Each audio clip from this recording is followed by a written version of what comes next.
ঈদের দিনে পরিবার, স্বজন ও বন্ধু বান্ধবদের নিয়ে নগরীর সিনেপ্লেক্স ও হলগুলোতে ভিড় করছেন সিনেমা প্রেমীরা। আর এ নিয়ে আরও জানাতে রাজধানীর বসুন্ধরা সিটির স্টার সিনেপ্লেক্সে আছেন সহকর্মী আতিক মিসবা লগ্ন।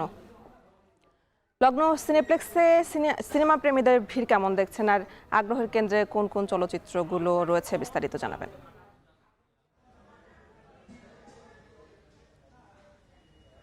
আমি জানিয়ে রাখতে চাই, এখানে যারা আসলে চলচ্চিত্র প্রেমী রয়েছেন একদম দুপুরের শুরু থেকে অর্থাৎ সকালের পর থেকে আমরা দেখেছি এখানে ভিড় জমিয়েছে, যেহেতু এই বসুন্ধরা সিনেপ্লেক্সের আশেপাশে যে বিপণনের দোকানগুলো রয়েছে সবকিছু বন্ধ। অর্থাৎ এখানে যারা দর্শনার্থীরা এসেছে সবাই সিনেমার জন্য এসেছে। এবং জানিয়ে রাখতে চাই, একটি অশুভ সংবাদ দিয়েই আসলে শুরু করতে চাই। এখানে শাকিব খান অভিনীত যে চলচ্চিত্রটি রয়েছে প্রিন্স, সেই চলচ্চিত্রটি এখন পর্যন্ত এখানে প্রদর্শনী শুরু হয়নি এবং এটি নিয়ে কিন্তু বেশ ক্ষোভ প্রকাশ করেছে এখানে যারা দর্শনার্থীরা ছিল এবং জানিয়েছেন যে বেশ আগ্রহ নিয়ে এসেছিল। কোনো একটি কারিগরি ত্রুটির কারণে এখন পর্যন্ত কিন্তু সেই চলচ্চিত্রটি এখানে দেখানো শুরু হয়নি এবং এটি নিয়ে আসলে সবাই আক্ষেপ প্রকাশ করেছে।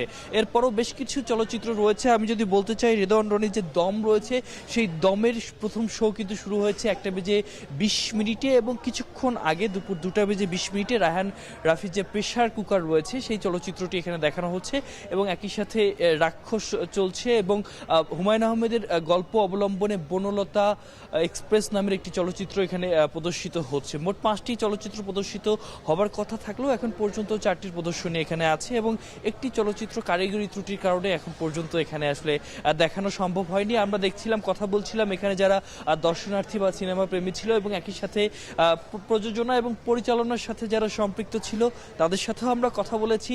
তারা বলছে দর্শনার্থীরা যে আবারও এই সিনেপ্লেক্স বা হলমুখী হচ্ছে, এটাই সবচেয়ে ইতিবাচক বার্তা, এটাই হচ্ছে ঈদের সবচেয়ে শুভকর সংবাদ।